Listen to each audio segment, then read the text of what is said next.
بسم اللہ الرحمن الرحیم۔ السلام علیکم ورحمۃ اللہ وبرکاتہ۔ میں اپنے تمام معزز اپنے ہم سفر ساتھیوں کو، اپنے پیر بھائیوں، اپنے مریدوں، اپنے شاگردوں اور جو لوگ میرے ساتھ اس روحانی سفر میں شامل ہیں، ان تمام لوگوں کو، اور جو قدم بقدم میرے ساتھ شانہ بشانہ چل رہے ہیں، میں ان تمام لوگوں کو اپنے اس کامیاب رمضان کی مبارک محفل میں ایک بار پھر خوش آمدید کہتا ہوں، اور امید کرتا ہوں کہ آپ تمام لوگ خیریت سے ہوں گے۔ یقیناً آج کی ٹرانسمیشن بھی میرے ساتھ چلنے والوں کے لیے بہت اہم ہے، یعنی کہ آج کی ٹرانسمیشن خاص کر اس خانوادے کے لیے، اس سلسلے کے لیے کہ جس کا نام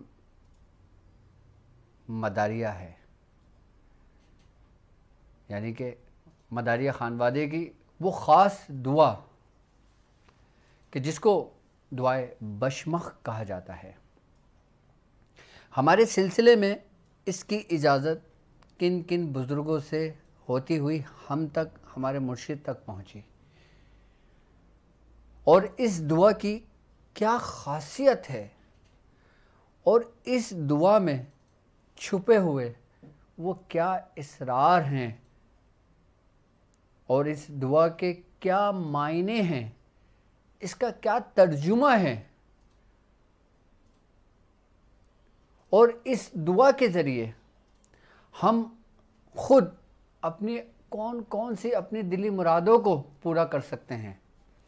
اور اس دعا کو کس نبی نے پڑھا ہے، اور یہ دعا کس نبی پر نازل ہوئی تھی، اس کے بعد کن کن اولیاء کرام اس دعا کے صاحب دعوات بزرگ گزرے ہیں، اور یہ وہ چراغ، یہ وہ روشن، اس کی روحانیت کن کن بزرگوں سے سینوں سے ہوتی ہوئی ہمارے بزرگوں کے سینوں تک پہنچی۔ یقیناً میں اگر اپنے خانوادے کی اگر میں بات کرتا ہوں آپ سے، تو میرے مرشد کو سب سے پہلے جس خانوادے کی خلافت و اجازت ہوئی وہ مداریہ خاندان تھا، اور یقیناً دعائے بشمخ جانتے ہیں لوگ لیکن بہت کم۔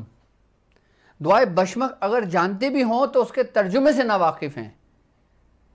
میں آج آپ کو اس کی تھوڑی سی باطنی تفسیر کے ساتھ اس دعا کا مفہوم آپ کو بتاؤں گا کہ یہ دعا سب سے پہلے میرے مرشد کو ہمارے دادا میاں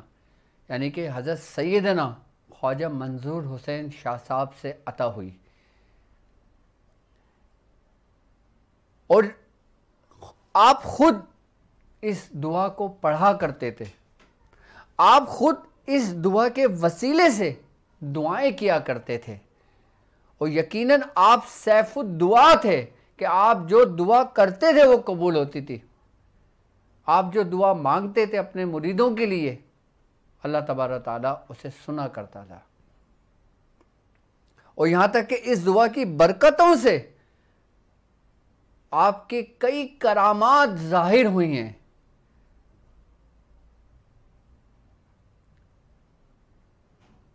ہمارے بزرگ فرماتے ہیں کہ دعائے بشمخ یہ سمجھیں کہ مداریہ خاندان کی اس کو کہا جاتا ہے کہ یہ سیف اللہ ہے، یعنی کہ یہ وہ تلوار ہے کہ جس کے آگے کوئی ٹکتا نہیں ہے، اور یہ وہ دعا ہے کہ کہتے ہیں کہ اگر کسی عام انسان کے ہاتھ بھی یہ دعا لگ جائے، اور اگر وہ عام انسان اس دعا کے وسیلے سے اللہ تبارک تعالیٰ سے اپنی حاجتوں کے لیے دعا کرتا ہے، تو اللہ تبارک تعالیٰ اسے مایوس نہیں کرتا، اس کی دعاؤں کو جلد قبول کر لیتا ہے، کیونکہ یہ وہ دعا ہے کہ جو اللہ تبارک و تعالیٰ نے حضرت عیسیٰ علیہ السلام پہ نازل فرمایا، اور حضرت عیسیٰ علیہ السلام کو بطور معجزہ، بطور تحفہ اللہ تبارک و تعالیٰ نے یہ دعا تعلیم کی تھی، اور اس دعا کی یہ تصرف ہے، اس دعا کی یہ روحانیت ہے کہ جو صاحب دعوات ہوتے ہیں ان کے اوپر بزرگان دین فرماتے ہیں کہ موت وارد نہیں ہوتی، کہ جیسے حضرت عیسیٰ علیہ السلام کے بارے میں ہمارے بزرگان دین فرماتے ہیں کہ یہی وہ دعا تھی کہ جس دعا کی برکتوں سے اللہ تبارک و تعالیٰ نے آپ کو دشمنوں سے محفوظ رکھا، ان کے شر سے محفوظ رکھا، اور ان کو زندہ آسمانوں پر اٹھا لیا۔ اور اس دعا کے بارے میں ہمارے بزرگان دین فرماتے ہیں کہ حضرت عیسیٰ علیہ السلام اس دعا کو پڑھ کر جو نابینا ہوتے تھے وہ بینا ہو جایا کرتے تھے، اور جو کوڑ کے مرض ہوتے تھے وہ ٹھیک ہو جایا کرتے تھے۔ آپ اسی دعا کی برکتوں سے، اسی دعا سے آپ مردوں کو زندہ کر دیا کرتے تھے۔ کہتے ہیں کہ یہ دعا آج بھی بزرگوں کے سینوں میں محفوظ ہے، اس دعا کے راز آج بھی بزرگان دین کے سینوں میں محفوظ ہیں، اور آج بھی بزرگان دین اس دعاؤں کے وسیلوں سے اپنے چاہنے والوں کے، اپنے بزرگوں کی باقاعدہ ارواحوں سے مدد طلب کرتے ہیں، ارواحوں سے ملاقاتیں کرتے ہیں۔ یہ اس دعا کی سب سے بڑی برکت ہے کہ کشف القبور کے لیے یہ دعا اتنی سریع و تاثیر ہے کہ بزرگان دین فرماتے ہیں کہ اگر کوئی شخص کوئی طلب رکھتا ہو کسی بزرگ کی زیارت کے لیے، اگر کوئی شخص طلب رکھتا ہو کہ کسی بزرگ کے دیدار کے لیے، تو وہ شخص اس بزرگ کے روضے مبارک پہ جا کر اس دعا کو پڑھے۔ اس میں کوئی بعید نہیں کہ اس کے زیارت دیدار ہو، اور ایسا دیدار ہو، ایسی زیارت ہو کہ وہ جاگتی آنکھوں سے اس بزرگ کو دیکھے، یا مشاہدے کی حالت میں، یا خواب کی حالت میں، یا مراقبے کی حالت میں بالکل ایسے دیکھے کہ جیسے وہ نفس نفیس اس کے سامنے ہیں۔ یہ اس دعا کی برکت ہے، دعائے بشمخ کی۔ لیکن اس دعائے بشمخ کے بارے میں بہت کم بزرگوں نے لکھا ہے۔ اس کو کیوں پوشیدہ رکھا گیا، اس کو کیوں ظاہر نہیں کیا گیا؟ آپ دیکھیں نیٹ پر بھی آپ کو ملے گی تو اس کی تفسیر نہیں ملے گی، نہ اس کا ترجمہ ملے گا، نہ اس کے بارے میں، نہ اس کی تعداد کے بارے میں، نہ اس کی زکوٰۃ کے بارے میں ملے گا کچھ۔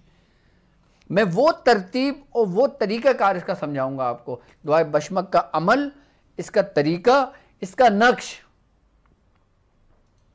کہ جو میرے مرشد کی بیاض کا لکھا ہوا ان کی ہاتھ کا ہے۔ آپ لوگ بیاض شاذلی کی اس کو بھی زینت بنائیں اپنی، آپ نے عمل نہیں کرنا اس کا، آپ نے لکھنا ہے، اس کو اپنے پاس رکھنا ہے اپنے پاس، کیونکہ میں چاہتا ہوں کہ آپ کی بیاض ایسی بیاض بنے کہ بعد میں آپ کو کسی بیاضوں کی ضرورت نہ پڑے۔ اور میں آپ کو وہ دعائیں، وہ عمل تعلیم کر رہا ہوں جو شادر و نادر آپ کی نگاہوں سے، آپ کی نظروں سے گزرے ہوں۔ دعائے بشمخ کے بارے میں لوگ اس لیے نہیں بتاتے کہ ان کو معلوم نہیں، اور کہتے ہیں کہ خاندان مداریہ کا تصرف اسی دعا پہ قائم ہے، اور خاندان مداریہ کے تصرفات، تبرکات اسی دعاؤں کے مابین ہیں۔ آج بھی ہندوستان اور پاکستان کے اندر جو مداریہ سلسلہ ہے، اس کے جو شیوخ ہیں وہ اس کو اپنے سینے میں محفوظ و پوشیدہ رکھتے ہیں۔ وہ دعا کیا ہے، اس کا ترجمہ کیا ہے، وہ کس طرح پڑھی جاتی ہے، کس ترتیب سے پڑھی جاتی ہے، اور یقیناً پڑھنے کے بعد وہ شخص صاحب دعا ہو جاتا ہے۔ یعنی کہ اگر میں یوں کہوں آپ کو، جو ہمارے بزرگوں کے الفاظ ہیں کہ بعض بلکہ اکثر و بیشتر مداریہ خاندان کے جتنے بھی اولیاء کرام گزرے ان سب کی ولایت اسی دعا کے قدم پر ہے، اکثریت میں، سب کو نہیں کہہ سکتے۔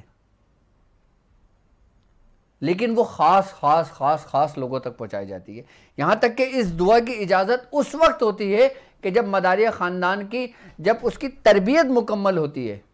جب اس کو خلافت و اجازت سے نوازا جاتا ہے, اس کے بعد بالکل آخری اوقات میں, آخری وقتوں میں اس کو یہ دعا تعلیم کی جاتی ہے. اور یہ دعا تعلیم کرنے سے پہلے مداریہ خاندان کے اندر جب خلافت و اجازت ہوتی ہے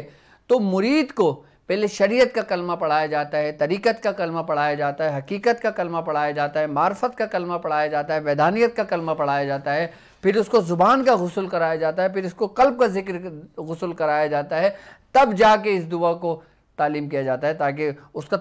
تمام وجود پاک ہو, تب اس دعا کو پڑھے. ایسا نہیں کہ ابتدا میں مداریہ خاندان میں بیعت ہوئے اور دعا پڑھنے شروع کر دی. آپ کو بتانا میرا فرض ہے, آپ کو سمجھانا میرا فرض ہے کہ ہر جو بھی عمل تعلیم کرتا ہوں آپ اس کو اپنے پاس نوٹ کریں کہ جب دیکھیں آپ اس کے اہل ہیں, کیونکہ آپ کو اجازت آپ کے پیر و مرشد سے ہے, آپ کو اجازت آپ کے استاد سے ہے, تو آپ اس کو اپنے پاس تحریر کر کے لکھ لیں. اور جب اس کا وقت آئے گا اس کا عمل کرنے کا, آپ کی طبیعت,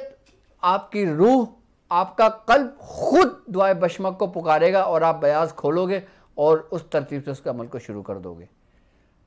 جب خود طبیعت مائل ہو تو کرنا, زبردستی نہیں کرنا, کیونکہ یہ عمل زبردستی کا نہیں ہے دعائے بشمک کا. اگر زبردستی کا ہوتا تو ہر مجموعہ وظائف میں ہوتا, اگر زبردستی کا ہوتا تو ہر بیاضوں میں موجود ہوتا. اس کو بہت کم بزرگوں نے اپنی بیاضوں میں لکھا اور اس کو محفوظ کرا.